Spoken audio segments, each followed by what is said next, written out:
Hey Foxes, I'm Sams. And I'm Chandler. Welcome back to RFTV.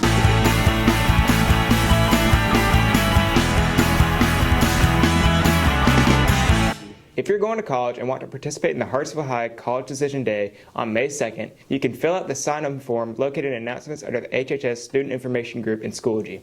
The last day to sign up is April 14th. Prom tickets that were pre-sold from April 12th through the 14th can now be picked up from Ms. McGraw in room 112. Please keep in mind that prom takes place this Saturday at 8 p.m., so be sure to pick up your tickets soon. To kick off today's episode, Mac, Hardy, and Shay are back with another episode of sports. Hey, Foxes, I'm Hardy. Hey, I'm Shay. Both soccer teams play Wilson today. The boys' team goes to Florence while the girls stay in Hartsville to play at home. On Tuesday, the baseball and softball teams play Wilson as well. The baseball team plays at home while the softball team goes to Florence. Also on Tuesday, the track team participates in the West Florence meet at West Florence. Our baseball team will go to Camden to face off against the Bulldogs on Wednesday. Shay was able to interview Cole Winburn about the baseball season. So we are here with Cole Winburn. He is a 10th grader here at Hartsville High. He is on the HHS baseball team. We would just like to ask you a few questions. So overall, how is the season currently going for you and the baseball team? I would say the season's going pretty good. The team's really coming together. I think we have a good season this year. Yep. Okay, what is your goal for this season?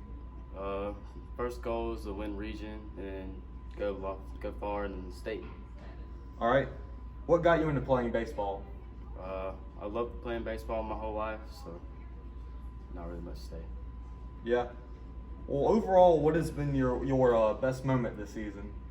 Being to hang out with my friends, create new bonds, and having fun. All right. Thanks, man. No problem. Thanks, Shay. Also on Wednesday, the boys' soccer team goes to Myrtle Beach to face off against them. Finally, on Wednesday, the girls' soccer team will play Andrew Jackson. On Thursday, the softball team will play Lakeview at home. The boys' golf team will go to Florence to face off West Florence next Thursday. On Friday, both soccer teams and the softball team will play Darlington. The softball and boys' soccer teams will go to Darlington, while the girls' soccer team will stay in Hartsville to play at home. And also on Friday, the baseball team will go to Wilson to play against them. Matt was able to talk to us about what's going on in pro sports. Hi, I'm Mac, and I'm back with Pro Sports. April 7th through April 10th, the Masters happened. The Masters is a championship for professional golf, and this year it occurred at Augusta National Golf Course. Scotty Scheffler came in first. For the Masters.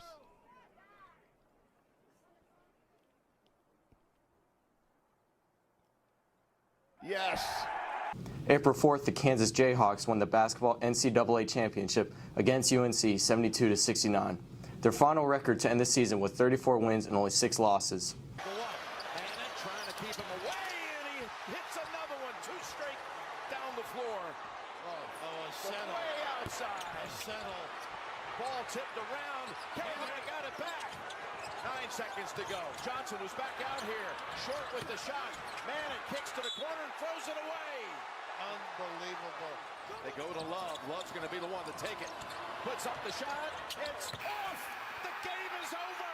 And Kansas completes the biggest championship. A former college and NFL quarterback, Dwayne Haskins, has also died.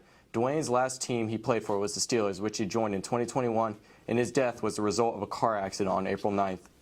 In other news, the Lakers have fired head coach Frank Vogel after a bad season with a 33-49 record.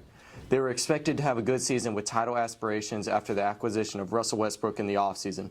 The Lakers were eliminated from playoff contention Tuesday, April 5th, after a loss to the Phoenix Suns. That's all for Pro Sports. Thanks, Mac, and that's all for sports. Back to the anchors. Thanks, guys. That was great. We appreciate our athletes that do their best every game they play. Miles and Barnes are back with another episode of History with RFTV. Today they're talking about the history of music videos. Welcome back to History with RFTV. This week we'll be talking about the history of music videos. In 1895, Thomas Edison created the kinetophone, a device with both a phonograph and a moving picture player. The film featured William Dixon playing a violin as 2 men danced beside him. The sound was recorded onto a wax cylinder. It reportedly went missing, but finally turned up in the 60s at an Edison National Historical Site. 30 years later, brother Max and David Flesher created a cartoon series that featured a bouncing ball on the lyrics of a song. This was to encourage viewers in the theater to sing along out loud. Later on, this became popular in children's programs and other cartoons.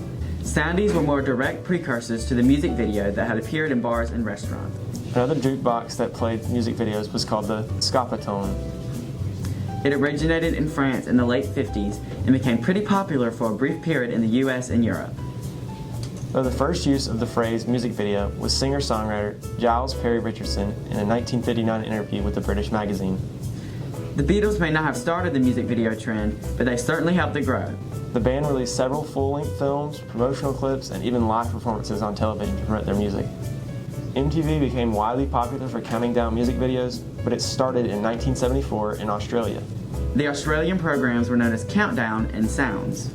The trend in the US, however, began in 1978, 3 years before MTV aired, with the USA Network airing Video Concert Hall, which featured hours of music videos every day.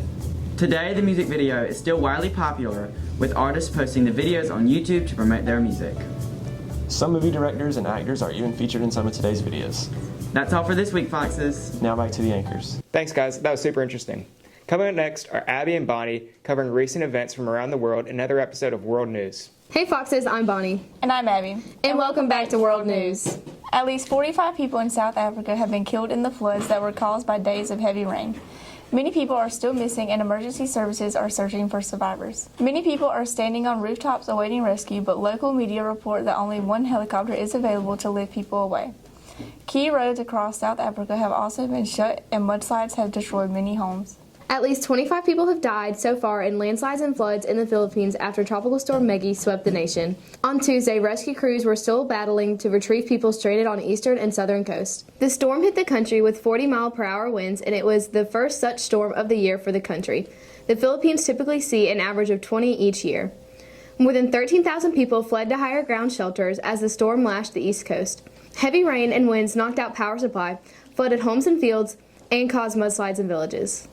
In New Mexico, a race car driver who was blinded in an accident 10 years ago broke a Guinness World Record by driving a customized car at a speed of 211.43 miles per hour. Parker used an audio guidance system to help him control the vehicle during his attempt. The record attempt was part of the National Federation of the Blind's Blind Driver Challenge. The Transportation Security Administration said a traveler at Boston Airport security checkpoint was shocked to learn his cane contained a sword. TSA New England tweeted a photo showing the sword cane that had been brought to Logan Airport by an oblivious passenger.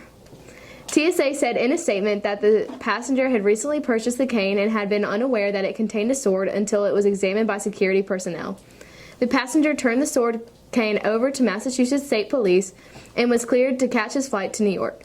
Spain's Civil Guard is investigating a businessman who owned a private taxidermy collection with more than 1,000 stuffed animals, including just over 400 from protected species and at least one specimen of a North African oryx, which is already extinct. The collection would fetch $31.5 million on the black market, and that its owner could be charged with trafficking and other crimes against the environment. This finding was the largest of protective stuffed specimens in Spain. Had specimens of cheetah, leopard, lion, lynx, polar bear, snow panther, and white rhinoceros, among others, as well as 198 large ivory tusks from elephants. The Civil Guard said it would investigate whether any documents exist justifying the ownership of the collection. Well, that's all the news we have for you this week, Foxes. Stay informed, and now back to the anchors. Thanks, girls. That was really informative. And finally, here's Gavin and Carla reviewing a business in town, the Wooden Pineapple. Hey Foxes, I'm Carly, and today me and Gavin are going to review one of the local boutiques in downtown Hartsville, the Wooden Pineapple. The Wooden Pineapple is located at 148 East Mantissa Row in downtown Hartsville. It is a local boutique that sells women's and men's clothing, shoes, and jewelry. They have a wide variety of a whole bunch of different styles.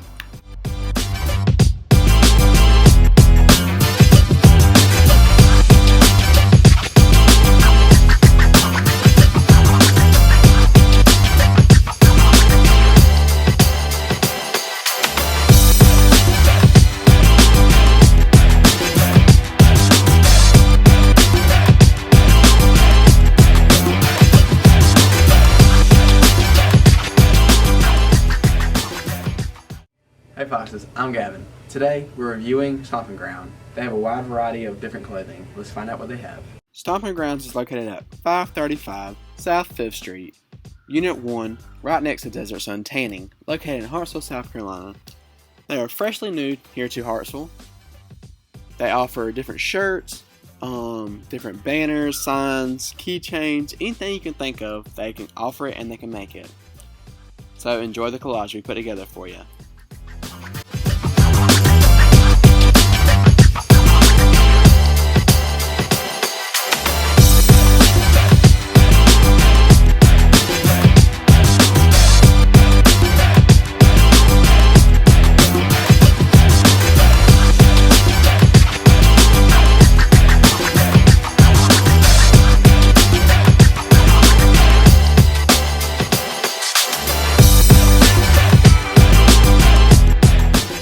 Thanks, Gavin and Carly. Those are really cool businesses. Well, that's all we have for you today, Foxes. Stay classy, Hartsville High.